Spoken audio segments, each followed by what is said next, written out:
Hello, my dear friends.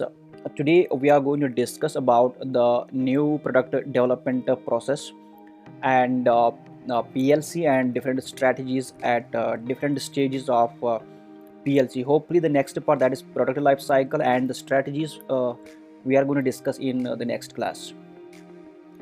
So the objectives of today's session is, first of all, we have to understand how companies find and develop new product ideas. Then we are going to the next objective of this topic, that is the steps which are involved in the new product development process. Then the next one is the different stages of product life cycle and what are the different marketing strategies at each stage of the PLC. So the first of all, we are going to understand new product development, what this is.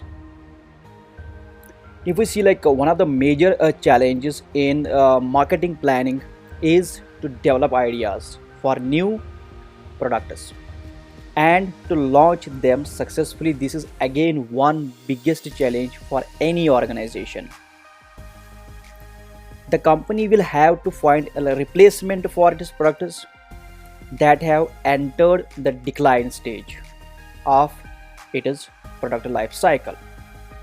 Because of changes in the customer's taste, technology, and competition, there is a need for marketing companies to develop new products.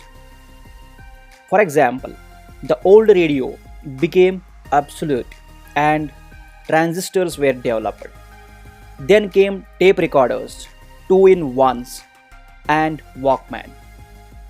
When technology improved, CD players were launched. Also, many new products which are launched in the market, they do fail in the market because of various reasons.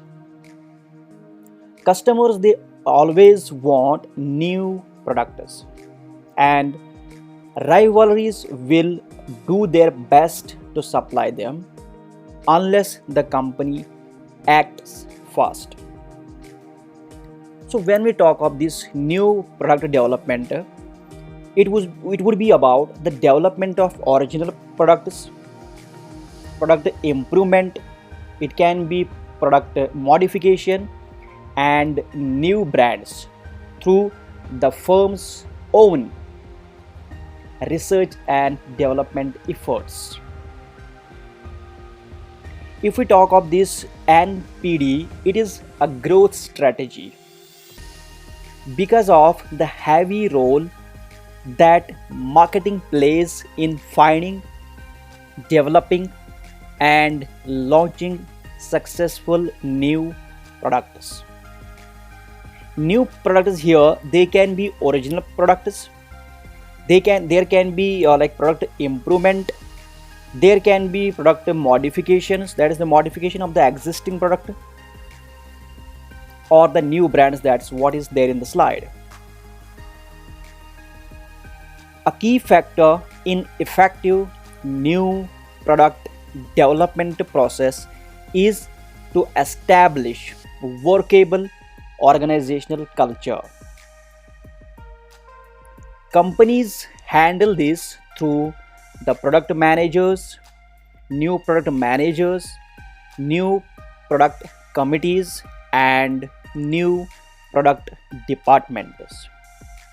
Now, if we look at the stages, or if we look at the process of this new product development, we have 8 stages in the product development process. It starts with the first one, that's idea generation. Then the next one is idea screening, followed by concept development and testing. Then we have fourth one, that is marketing strategy. Fifth one is business analysis. Sixth one is product development. Seventh one is test marketing. And finally we have commercialization. Now if we talk of the first one, that is idea generation. This is the first step in the new product development process. The new product development process is going to start with the search for ideas, generation of ideas. The top management in the company should define the products and markets to emphasize.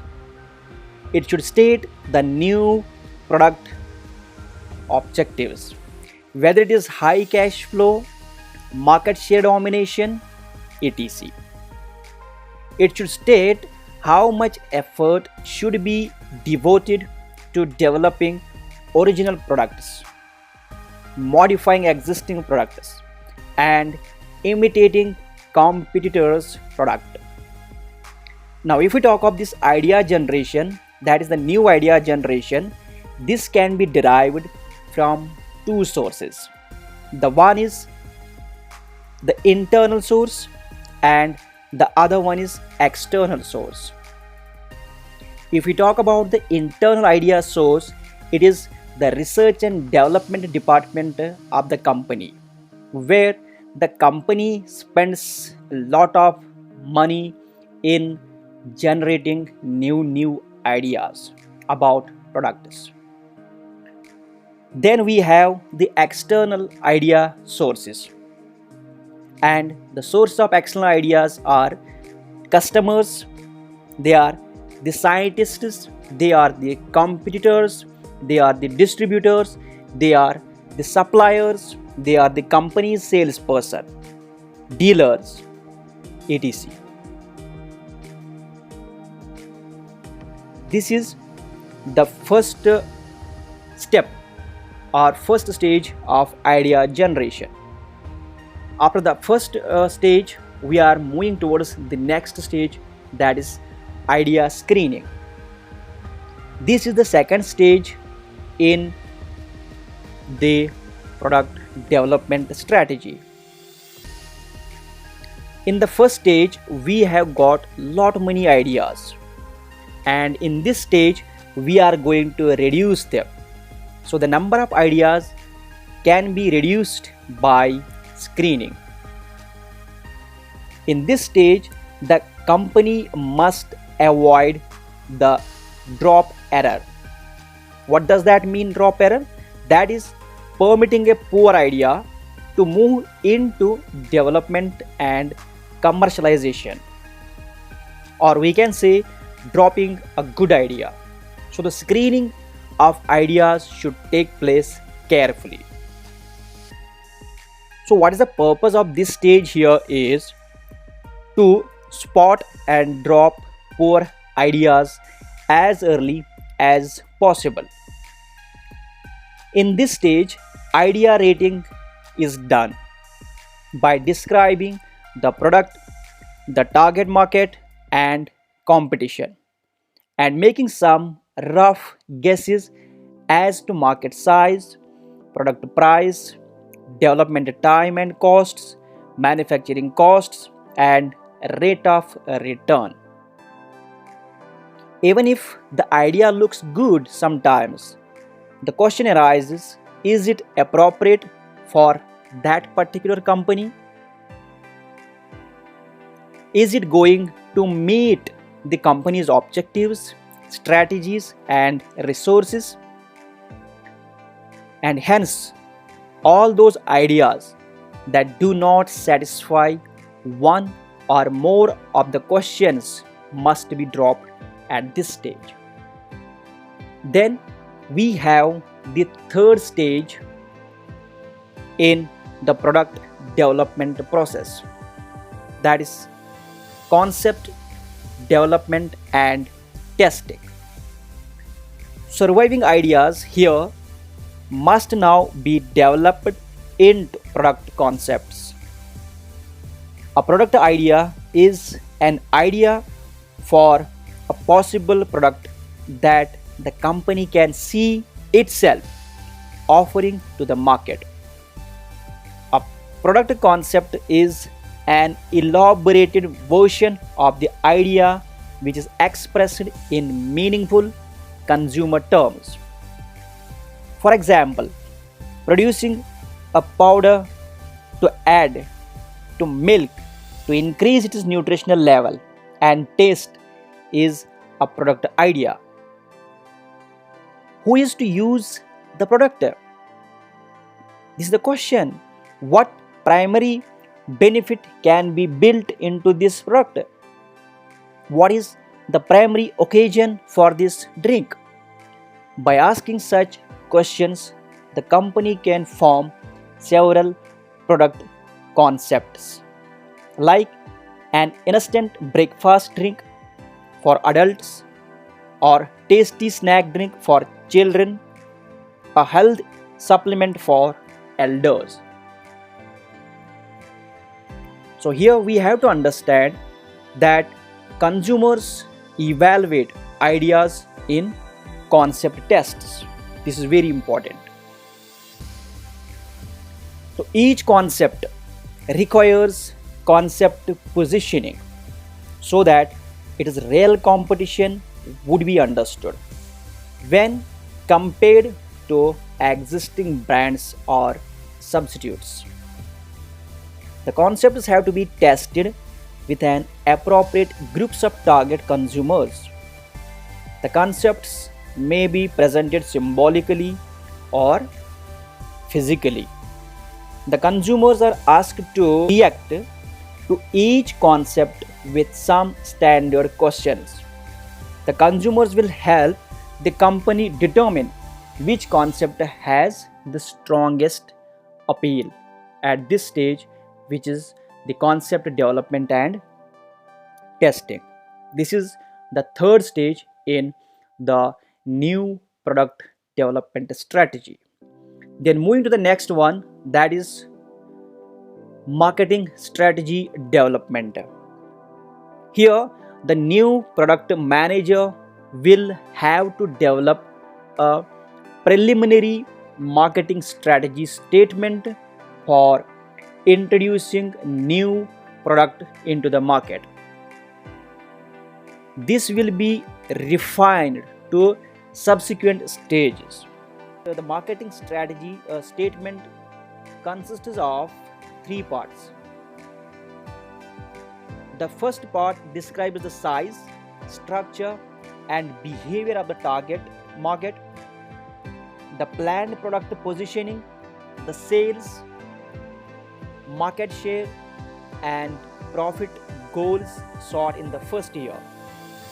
The second part outlines the product's planned price, distribution strategy, and marketing budget for the first year. And the third part describes the planned long-run sales and profit goals and marketing mix strategy over the time. Then we are moving towards the fifth stage of new product development process, and the stage is business analysis.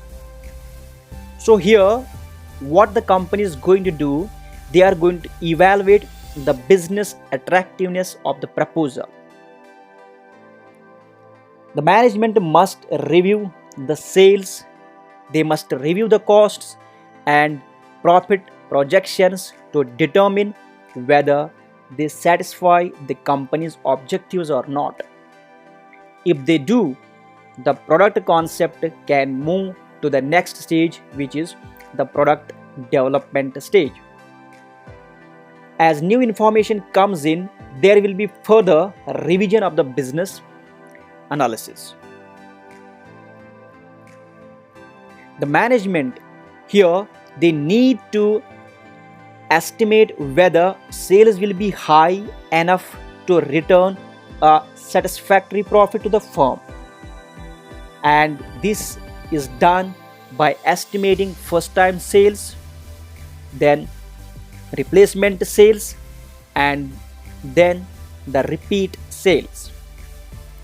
After preparing the sales forecast, the management should estimate the expected costs and profits of this venture, and this is gonna be done by R&D, manufacturing, marketing, and finance departments. Then we have The sixth stage, that is product development. So if the product concept passes the business test, it moves to the research and development, or we can say to the engineering department, to be developed into a physical product. Up to now, it has existed only as a word description, a drawing, or a very crude model. So this stage will answer whether the product can be translated into a technically and commercially feasible product. So this is the stage where the product which was described in words is given a physical form.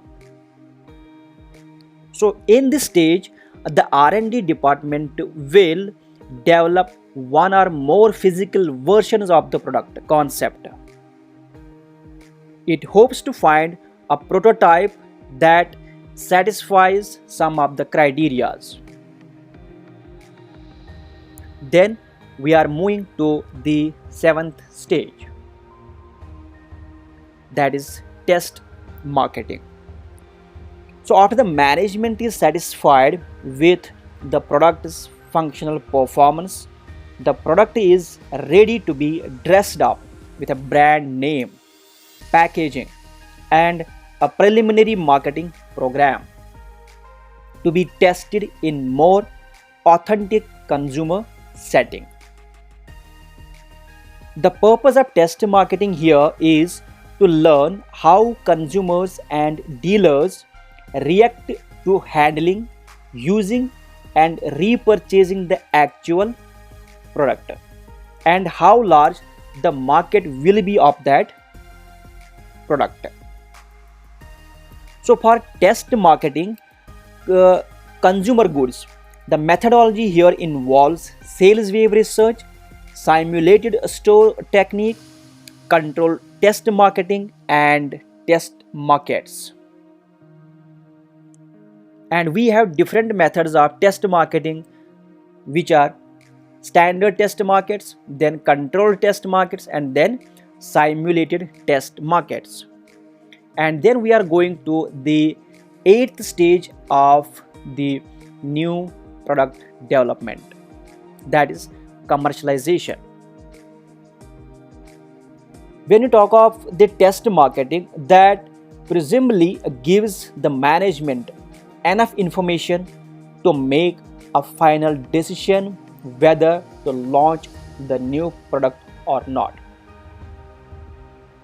In launching a new product, the company must make four decisions. The first decision is whether it is the right time to introduce the product. The second one is where. The company must decide whether to launch the new product in a single locality, in a region, or several regions, or the national market, or in the international market. Then to whom. Within the rollout markets, the company must target its distribution and promotion to the best prospect groups, like who are the early adopters, who are the heavy users, and opinion leaders. Then the next one is how. The company must develop an action plan for introducing the new product into the rollout markets. It must allocate the marketing budget among the marketing mix elements and sequence the various activities. It is all about the new product development process, where we had like almost 8 stages, and we could understand all those 8 stages one by one. Thank you so much.